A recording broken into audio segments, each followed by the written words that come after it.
₹1000 महिना आणि आम्ही फॉर्म भरायला सुरुवात केली. आमची चेष्टा मस्करी केली. विरोधक म्हणले हे काय चुनावी जुमला आहे, हे काय तात्पुरतं आहे, हे काय पुढे जाणार नाही, त्यांच्याकडे पैसेच नाही, हे कर्जबाजारी आहेत, हे कांगाल आहेत, वाटेल तशा प्रकारचे आरोप झाले. नंतर महिलांना म्हणले घ्या पैसे, पहिले आले लवकर काढून घ्या, नाहीतर पुन्हाच पैसे काढून घेतील. वाटेल ते म्हणजे खरोखरीच मी पण राजकीय जीवनामध्ये सत्तेमध्ये काम केलंय, विरोधी पक्षात काम केलंय, विरोधी पक्षाचा नेता म्हणून काम केलंय, राज्यमंत्री, मंत्री, उपमुख्यमंत्री सगळी पदं तुमच्यामुळे मला मिळालेली आहेत. त्याच्यामध्ये मी समाधानी आहे. पण हे ज्या पद्धतीनं आमची चेष्टा टिंगलटवाळी चाललेली होती, ठीक आहे ना बाबा, तुम्ही तुमच्या सरकारचं असताना तुम्ही काही योजना केल्या, त्याच्यात काही वेगळं करण्याचा प्रयत्न आम्ही करतोय. थांबा ना बाबा, ते मी तेच सांगतोय ना बाळा, तेच सांगतोय. तुझ्या मनात जे आहे ना तेच माझ्या बोलण्यातनं बाहेर पडणार आहे. थांब जरा. त्या संदर्भामध्ये कुठल्याही परिस्थितीत आपल्याला, अरे कोण म्हणतं आमच्या बापाचं, तुझ्याच हक्काचं आहे ना. अरे मी पण शेतकरी आहे बाळा, मलाही फार कळतंय. तुला कोणी लंकेने पाठवलं का इकडं? बस त्यामध्ये ज्या गावच्या बोरी असतात त्याच गावच्या बाबळी असतात. कशाला बोलायला सांगताय मला? अरे थांबा रे बाबा, हे काय चाललंय चिठ्ठ्या द्यायचं?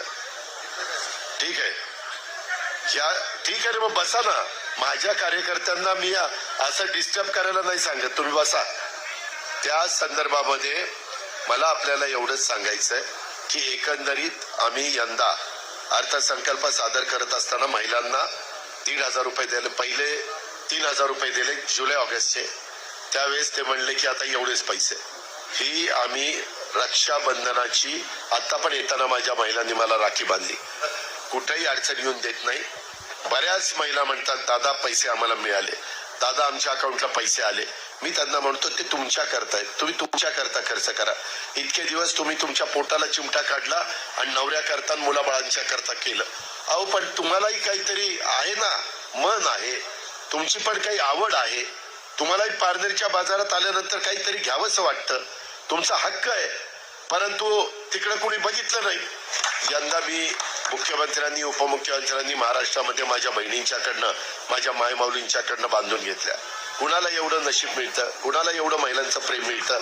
आज तशा पद्धतीनं आज महिलांनी आम्हाला दाखवून दिलेलं आहे. आणि त्याच्यामुळं 2 महिन्याचे पैसे दिल्यावर सप्टेंबरचे महिन्यात पैसे सोडले. आम्हाला साधारण अंदाज आलेला होता आचारसंहिता लागेल म्हणून ऑक्टोबर नोव्हेंबरचे पैसे पहिली ओवाळणी दिली ती रक्षाबंधनाची दिली. त्याच्यानंतर आता भाऊबीज येणारे, दसरा झालाय, दिवाळी 1, 2, 3 कशा काहीतरी तारखांना आहे, त्यावेळेस भाऊबीज आहे. माझ्या बहिणींना, महाराष्ट्रातल्या माय माऊलींना ₹3,000 पाठवले. ती भाऊबीज म्हणून आम्ही ओवाळणी पाठवली. हे लोक काय म्हणतात ते पैसे काढून घेतील. म्हणणाऱ्याला थोडी नाही, जनाची नाही, मनाची असायला पाहिजे. आपण आपल्या लाडक्या बहिणीला ओवाळणी टाकल्यानंतर ती परत घेतो, ही आपली परंपरा आहे. अरे उलट आपण त्या बहिणीला आधार देतो, तिच्या सुखदुःखात सहभागी होतो, तिच्या अडचणी सोडवण्याचं काम करतो. मी ह्या बहिणींनी राखी बांधली, या राखीच्या साक्षीनं मी सांगतो बहिणींना की तुमचा हा भाऊ तुम्हाला अंतर पडू देणार नाही, हा माझा तुम्हाला शब्द आहे. मी ह्या गोष्टी केल्या. मी एक मुलगी जन्माला आल्यानंतर तिला 18 वर्षाची होईपर्यंत ₹1,01,000 पर्यंत रक्कम टप्प्याटप्प्यामध्ये देतो. यांनी प्रचार सुरू केला. आम्ही त्याच्या संदर्भामध्ये 3 गॅस सिलेंडर महिलांना वर्षाला द्यायचा निर्णय घेतला.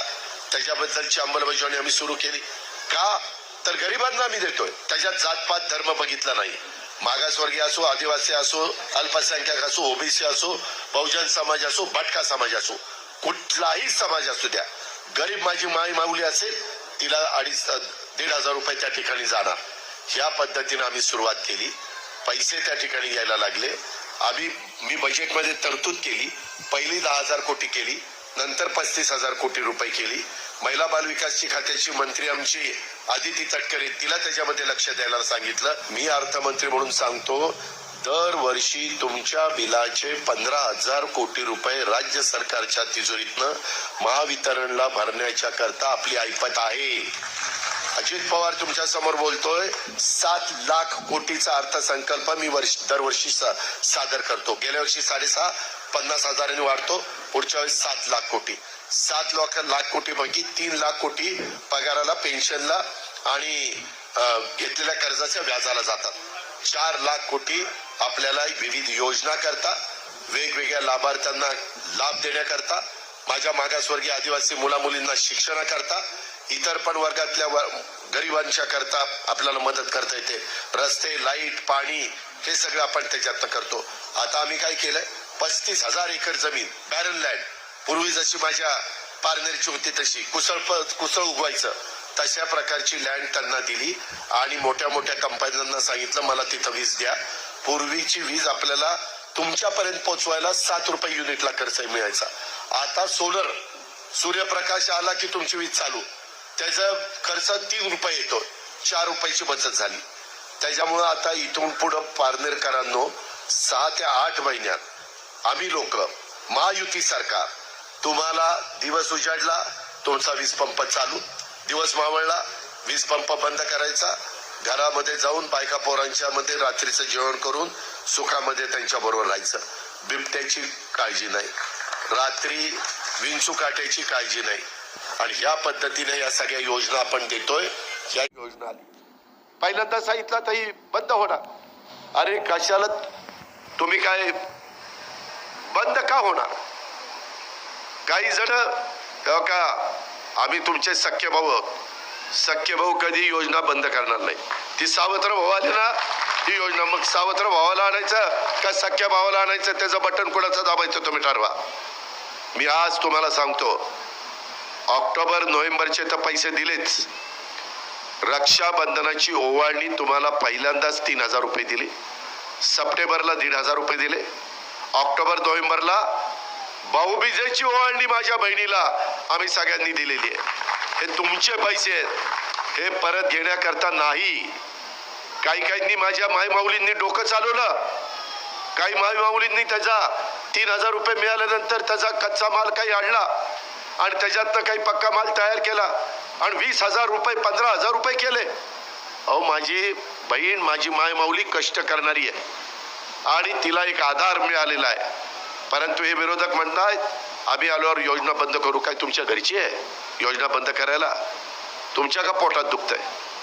तुमचं सरकार असताना तुम्ही कधी केली नाही, आम्ही केली तर तुम्हाला दुखायला लागलं.